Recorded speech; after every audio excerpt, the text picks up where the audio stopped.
Nó nhãn bây giờ đang ra hoa rồi. Đã phun thuốc ra hoa cục 2 lần. Trong vòng tầm có khoảng tháng 11 đến sáng tháng 12 đã cho nhà vườn rắc lân và thúc nước ở dưới gốc được 2 hôm nay và phun thuốc và tưới nước thường xuyên. Cây nhãn đang trổ hoa. Và đây là dưới gốc đã cho rắc lân là mỗi gốc nhãn tầm có khoảng là 70-80 cân.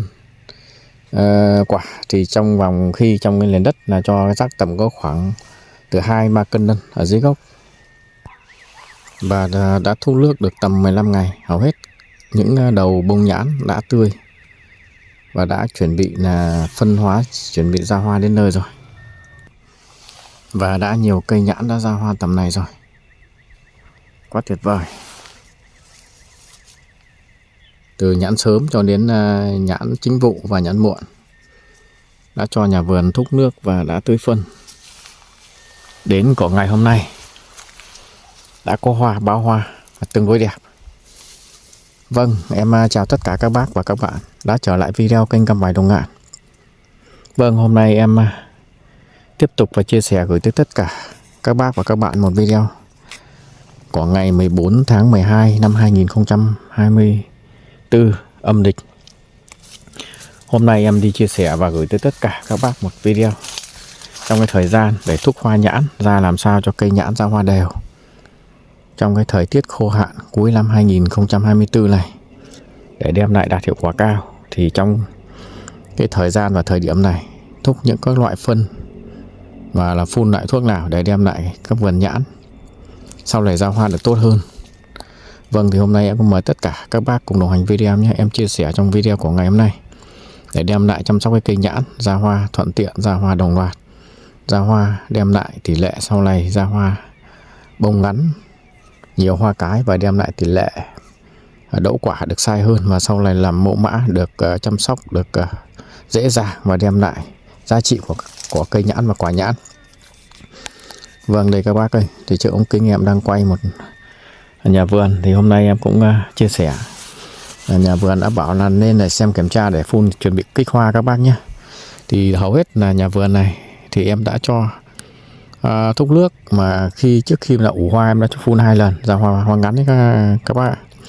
Để cho đến khi là thúc nước thì thúc từ từ đầu tháng 12 rồi. Thời gian khô hạn là cũng cho thúc từ 20 tháng 11. Trong cái thời gian của năm nay là thời tiết rất khô hạn. Và đến khi hôm qua là em đã cho nhà vườn là rắc lân ở dưới gốc. Thì cái đường kính của cây thì tùy theo cây to rắc nhiều, cây bé thì rắc ít để đem lại cho cây để làm sao chuyển hóa và ra hoa được tốt hơn.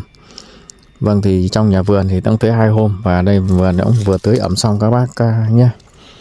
Thì hôm nay em chia sẻ gửi tới tất cả các bác đây, và thành quả và thành tựu khi mình chăm sóc theo đúng kỹ thuật và làm đúng thời điểm thì cây nhãn nó sẽ ra hoa. Đây đã ra bó hoa tương đấy, đây là rõ nha các bạn. Đây này, đây là đặc hoa nhé. Hoa sau đó sẽ kẹp lọc rất đẹp luôn, vì bông hoa này kể cả thúc nước bằng mấy không bao giờ dài nha các bác ạ. Thì em đã cho nhà vườn là phun cái bộ mà ra hoa cục ấy, thì sẽ đem lại cái tỷ lệ là cây nhãn sau ra bông nó vừa phải và tăng tỷ lệ hoa cái, để đem lại cái tỷ lệ cây nhãn nó nuôi quả được tốt hơn. Vì trong thời gian này thì như cái nhãn này thì hôm nay đã kiểm tra thì nhà vườn đã rắc lân đã ok rồi, tuyệt vời rồi. Thì tầm có khoảng 15 này là em sẽ cho nhà vườn để phun kích hoa cho ra hoa đều, ra toàn đồng loạt. Thì năm nay đặc thù là cái thời tiết rét và khô, và thời tiết và nó cũng ban ngày là nhiệt độ cũng lên. Còn ngày hôm nay nó rơi vào tầm 18-20 độ ban ngày, nhưng mà có ánh nắng này là rất tốt, rất thuận tiện cho cây nhãn để ra hoa.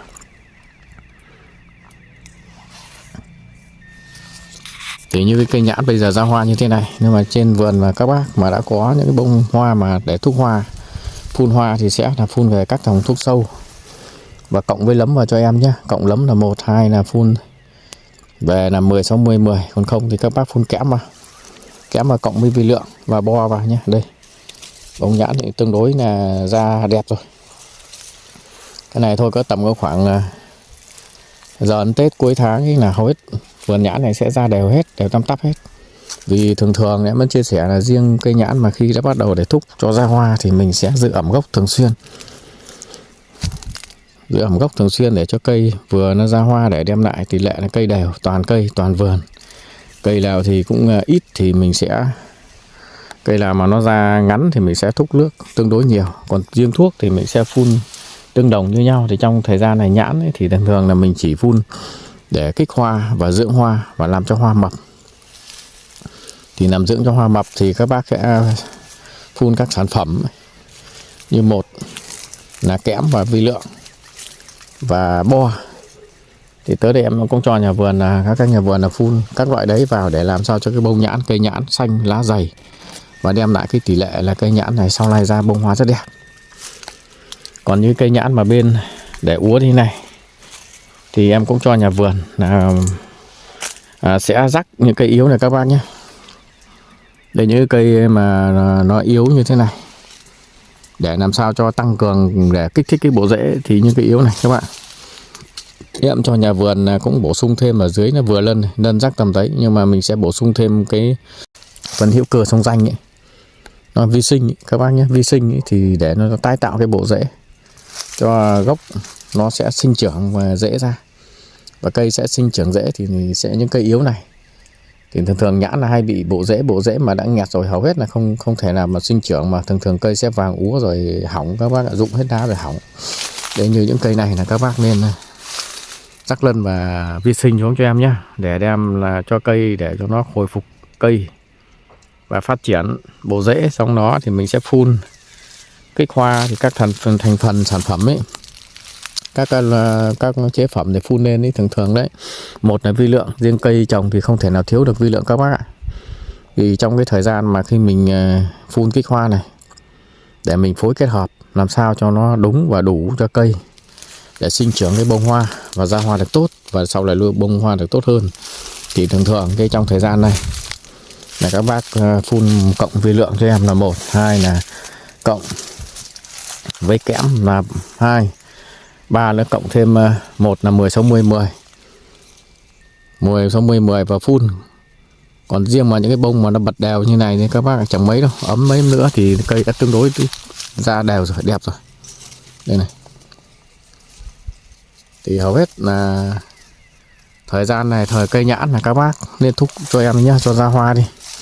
Ra hoa càng sớm càng tốt. Ngày mai mình sẽ bán cái trà sớm chăm sóc riêng cái bông hoa ngắn ấy, mà ra sớm ấy, ngày mai riêng nhãn thì nó sẽ là bán được sớm các bác.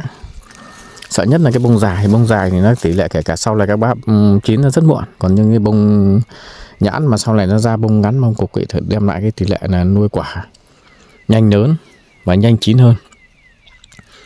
Thì trong thời gian này của năm nay, thời tiết không có mưa nhưng mà đem lại cái thời tiết là rất ưu đãi cho tất cả các vườn cây ăn trái để thúc cho cây để ra hoa trong cái thời gian này rất tốt.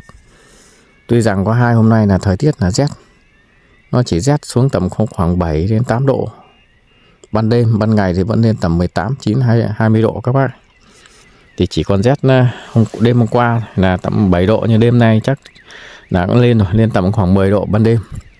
Nhưng thời tiết mà năm nay là tỷ lệ là hoa sẽ đạt, nhưng mà trong thời gian đạt hay không là do mình là phải tác động trước hết là nước và phân và thuốc vào thì cây mới đem lại để phân hóa và phân chia tế bào để ra hoa tốt hơn các bạn. Vâng, thì bây giờ mời tất cả các bác đi tham quan một lượt. Đây cái vườn nhãn của chỗ nhà vườn này em đã cho tưới nha các bác, tưới đẫm, tưới từ phân từ hôm kia mà hầu hết là phân đã tan hết rồi, mà giữ ẩm thường xuyên các bác nhé. Riêng tưới phân nân này, vi sinh thì cho những cái vào những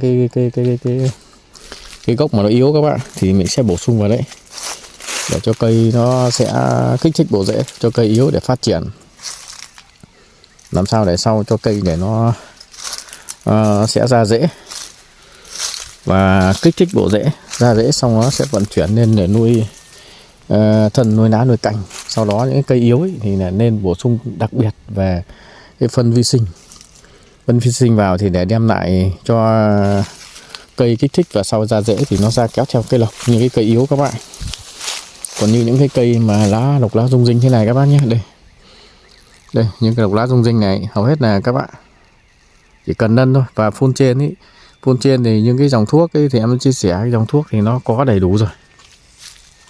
Dòng thuốc ấy thì thường thường là các bác cộng với vi lượng, với thêm mấy 10 60 10 vào và cộng với kẽm vào thì càng tốt. Kẽm thì tỷ lệ sau này làm cho quả với cây xanh và lá rất dày, để cho cây làm sao nó đỗ quả này, nuôi hoa này, mập hoa này, chống tình trạng là nó sẽ bị tình trạng mà hoa quai cọc, hoa dị dạng, và nó sẽ tăng cái tỷ lệ hạt phấn để cho cây hấp thụ và thụ phấn tốt và đậu quả tốt các bác nhé.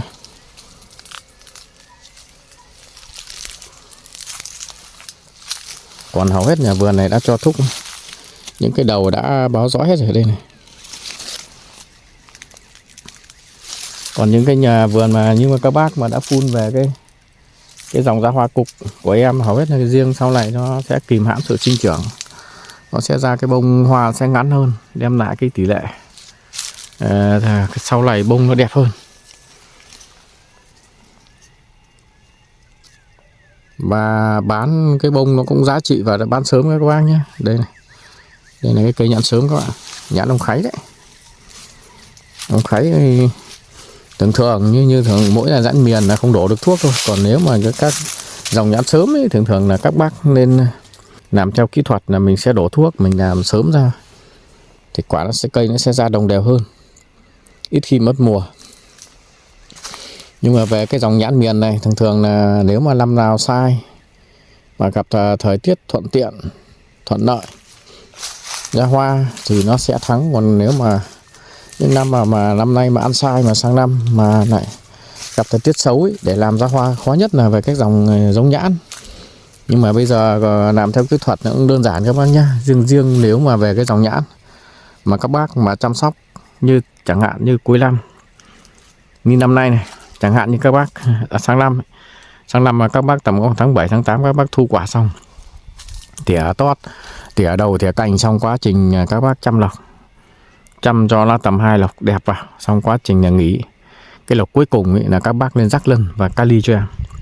Và gặp cái thời tiết xấu, khắc nghiệt bằng mấy, sau này kể cả ra hoa như trong cái thời gian này, chẳng hạn như bây giờ đấy, như chẳng hạn như trong năm chẳng hạn như trong năm đấy, các bác rắc một lần lân và kali cho lá nó cứng khi thành thục lọc. Mà khi đến thời gian khi thuốc hoa tầm này, các bác rắc cho một lần lân cho em, đảm bảo 100% là hoa ra rất đều và tỷ lệ thấp thoát và sinh trưởng nó rất khó, mà sẽ là phân hóa mầm hoa rất dễ luôn.